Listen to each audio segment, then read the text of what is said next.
Le laboratoire de Bobo Dioulasso présente désormais un visage plus éclatant et plus réluisant. Les usagers du site, sous la bannière de la coopérative Sougouri Noma, ont lancé une vaste opération de salubrité. Et le verdict est enfin rendu par le tribunal correctionnel contre un haut responsable accusé de détournement de biens publics et d'abus de fonction. On en sait davantage dans ce 19h. Fidèles téléspectateurs et téléspectatrices de la télé citoyenne, bonsoir et bienvenue à cette édition de journal. C'est toujours un réel plaisir de vous retrouver. Et comme annoncé, on titre « L'abattoir de Bobo Dioulasso présente désormais un visage plus éclatant et plus reluisant ». Le samedi 20 décembre 2025, les usagers du site sous la bannière de la coopérative Sougouri Noma ont lancé une vaste opération de salubrité.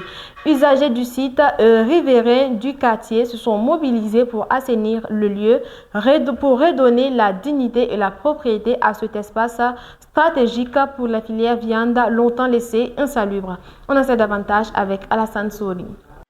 Depuis plus d'une soixantaine d'années d'existence, l'abattoir de Bobo Dioulasso n'avait jamais bénéficié d'une opération de salubrité d'une telle ampleur.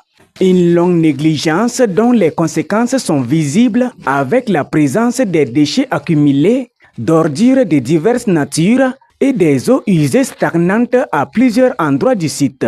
Face à cette réalité alarmante, les usagers de l'abattoir, à l'initiative de la coopérative Sougouri Noma, décident enfin de prendre leurs responsabilités en lançant une vaste opération de salubrité. Munis de balais, de pelles, des râteaux et des charrettes entre autres, ils prennent d'assaut les lieux avec pour objectif d'assainir leur cadre de travail et de redonner à l'abattoir sa dignité. Cette initiative est une première depuis la mise en place de l'abattoir qui est plus d'une soixantaine d'années aujourd'hui. C'est une première et tout ça c'est grâce aussi aujourd'hui, quoi qu'on dise, au leadership de notre capitaine, son excellence le président du FASO, qui est un jeune qui fait sortir le meilleur de tout un chacun un peu partout grâce à son travail de patriotisme, d'éveil de conscience. Selon les organisateurs, cette initiative est entièrement volontaire. Ils réfutent catégoriquement toute pression ou injonction des autorités qui les auraient contraints à assainir leur propre lieu de travail. Ce n'est pas une pression qu'on a suivie. On s'est dit qu'il n'était pas en fait opportun, il n'était pas normal que nous assaillions et qu'au sein de notre lieu de travail, l'autorité soit le premier à venir pour nettoyer notre site. C'est comme si nous ne sommes pas conscients de ce qui est en train de passer. De son côté, le président de la coopérative Sougouri Noma s'est dit entièrement satisfait de la bonne tenue de cette opération de salubrité. Il lance un appel à tous les usagers à veiller quotidiennement à la propriété du lieu. Nous sommes très satisfaits de la tenue de cette journée de salubrité. Nous souhaitons que les acteurs de l'abattoir se comprennent pour maintenir la propriété du lieu.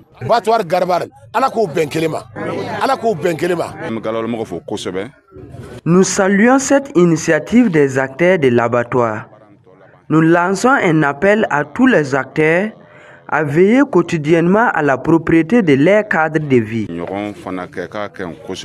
À travers cette première opération de salubrité, la coopérative Sougouri Noma donne le signal d'un changement désormais incontournable à l'abattoir de Bobo Dioulasso. Cette initiative se veut un appel sans équivoque tant à l'endroit des acteurs du site qu'à des autorités compétentes à un engagement permanent et responsable afin de garantir la propriété et la salubrité de cet espace stratégique pour la filière viande dont les enjeux sont directement liés à la santé publique. 1 an de prison et 500 000 francs CFA d'amende. C'est le verdict sévère rendu par le tribunal correctionnel contre un haut responsable accusé de détournement de biens publics et d'abus de fonction. Une scène judiciaire organisée par la Ligue des étudiants juristes le samedi 20 décembre 2025 à l'université Nazi Boni de Bobo Dioulasso. L'objectif était d'alerter et sensibiliser l'assistance sur la nécessité d'une gestion rigoureuse des ressources publiques, tout en testant la capacité opérationnelle des participants à faire face à la situation judiciaire réelle. Le point avec Issa Guindo et Alassane Souri. Il est accusé d'avoir détourné des véhicules de l'État à des fins purement personnelles. Les mises en cause est le directeur des œuvres estudiantines. Les faits qui lui sont reprochés sont entre autres l'utilisation sans autorisation de 5 cars de transport destinés à faciliter le déplacement des étudiants à son propre intérêt individuel, des actes qualifiés par le tribunal d'abus de biens publics. À la barre devant les juges, il reconnaît partiellement les faits qui lui sont reprochés. À l'issue du procès, le prévenu est condamné à 1 an d'emprisonnement et une amende de 500 000 francs CFA. Tenez-vous bien, il s'agit d'un procès fictif initié par la Ligue des juristes à l'université Nazi Boni. Selon son président, l'objectif est de sensibiliser les étudiants à l'utilisation responsable des ressources publiques. C'est un sentiment de joie qui m'anime ce soir. Il faut noter que tout un chacun est un porteur de voix. Bien évidemment, on ne regarde pas le nombre. Si c'est en matière de nombre, je peux dire que c'était un nombre maximal. Voilà, donc la mobilisation aussi a été à la hauteur comme nous pouvons. Mais tout un chacun est un vecteur de porteur d'informations. Vous avez noté que ce thème était donc l'abus du bien public. Beaucoup de personnes dans nos administrations utilisent mal le bien public que nous tous, nous sommes des contribuables, que nous avons contribué à obtenir. Alors donc de ce point de vue, c'est tout un chacun, à tous ceux qui ont participé à ce procès fictif, d'être porteurs de voix, de dire à ceux qui ne sont pas venus bien évidemment au procès, voilà, donc faisons bon usage donc, des biens de l'État. Au-delà de sa dimension de sensibilisation, ce procès fictif se veut un exercice d'évaluation du niveau des étudiants. De l'avis des encadreurs, les prestations des participants sont jugées globalement acceptables. Par rapport à la prestation globale, je suis très satisfait de la présentation de ce que mes acteurs ont donné, parce qu'ils ont bien fait les rendus, ils ont bien suivi les procédures de déroulement du procès pénal du début jusqu'à la fin. Donc je suis trop fier d'eux. L'impact est double.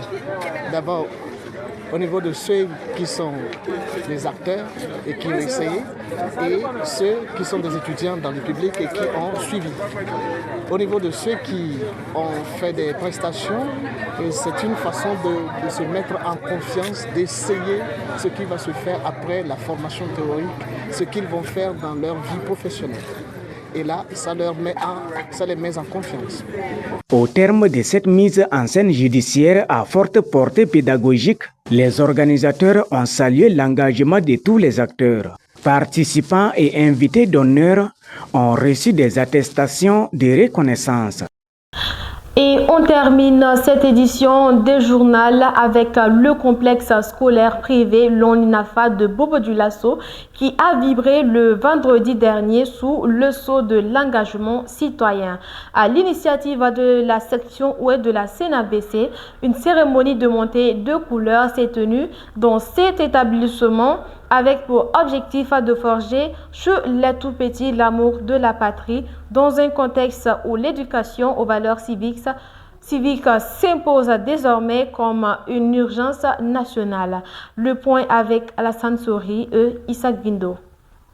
Réunis autour du drapeau national, les élèves et le personnel du complexe scolaire Loninafa, accompagnés d'une délégation de la coordination nationale des associations de la veille citoyenne section ouest, procèdent à la montée des couleurs au sein de l'établissement.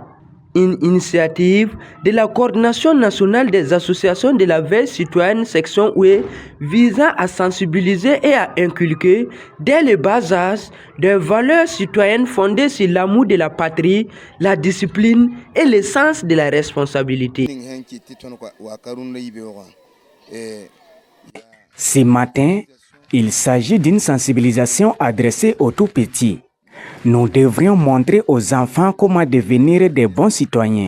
C'est dans ce sens que la CNAVC a eu l'initiative de venir dans cet établissement. Les enseignants et les élèves ont bien écouté notre message. Cette sensibilisation s'inscrit dans la vision du chef de l'État, le capitaine Ibrahim Traoré, pour un avenir meilleur. Pour les responsables de l'établissement, cette initiative est salutaire. Ils promettent de renforcer quotidiennement les messages véhiculés à l'occasion de cette montée des couleurs dans leur établissement. Ça portera fruit, on va beaucoup appuyer là-dessus et je pense que la sensibilisation va bien passer. On va passer le message, Inch'Allah, avec le temps, tout va aller bien.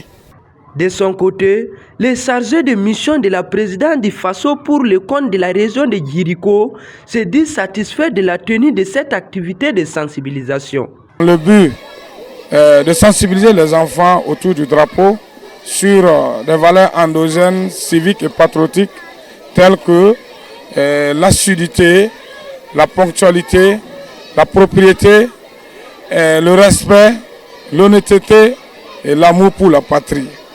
Et ce matin, nous sommes très satisfaits pour la discipline lorsque nous avions constaté au sein de cet établissement où les enfants nous ont écoutés attentivement et promesse a été prise, l'engagement a été fait, en tout cas de respecter ces valeurs que nous avions une fois de plus rappelées à ces enfants. Ainsi, à travers cette cérémonie hautement symbolique, la coordination nationale des associations de la veille citoyenne section Oué réaffirme son engagement à promouvoir le civisme et le patriotisme en milieu scolaire avec l'ambition de former une jeunesse consciente, responsable et profondément attachée aux valeurs de la nation.